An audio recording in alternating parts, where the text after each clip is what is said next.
Le coronavirus, en quelques jours, a changé le monde. Il l'a ébranlé dans tous ses repères. Les villes se sont vidées, les économies se sont arrêtées, les gens ne sont plus allés travailler et les enfants ont quitté l'école.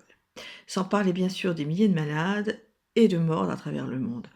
Toutes les structures de notre vie en société ont été chamboulées. Le Covid-19 a fait reculer nos libertés, enfermer les gens, soulever des montagnes de milliards d'euros et de dollars, par peur d'un virus inconnu qui survenait soudain. Mais nous le savions. Depuis longtemps, le monde savait qu'un tel événement se produirait. Les alertes n'ont pas été entendues. Le résultat fut l'impréparation et la débandade. Il a fallu que la catastrophe se fracasse à notre porte pour que nous en prenions conscience. D'autres catastrophes vont venir. D'autres pandémies, des dérèglements majeurs, notamment au niveau du climat. Ce sont les nouvelles incertitudes de demain.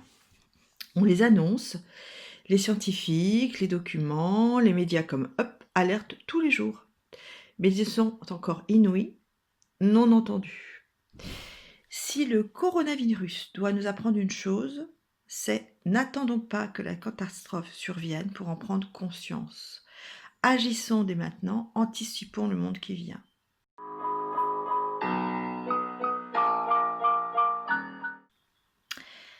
Nous pensons que le monde ne peut plus être géré de la même manière et la crise du coronavirus est avant tout une crise écologique. Celle-ci a brutalement déséquilibré l'écosystème mondial et menace au quotidien l'existence de toute l'humanité par le réchauffement climatique, la pollution de l'air, de l'eau et des sols, ainsi que la destruction de la biodiversité. Nous le savons tous, les crises multidimensionnelles dont le monde fait face sont les conséquences, en effet, d'entraînement de la crise écologique mondiale qui a provoqué la crise sanitaire du Covid-19 et qui a elle-même engendré la crise psychologique, le traumatisme qui a conduit à son tour à la crise économique et financière, et enfin à la crise sociale et politique des États. Il faut donc produire autrement en générant des matières bio-éco-compatibles, en envisageant une comptabilité pour intégrer les capitaux vivants et humains, en développant de nouveaux modèles d'achat régénératifs et contributifs. J'adhère donc totalement au défi des germinations, de refonder le progrès dans une dynamique juste avec le vivant.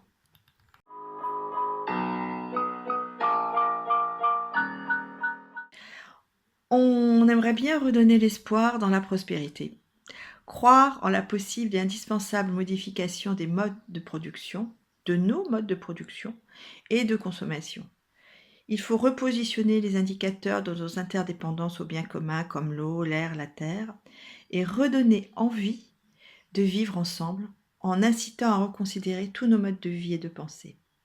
Reconsidération, au sens étymologique, est pour moi un enjeu central. Et si l'on veut imaginer un monde en paix entre nature, humains et animaux, je souhaite donc que ce concept fasse florès pendant ces journées de germination.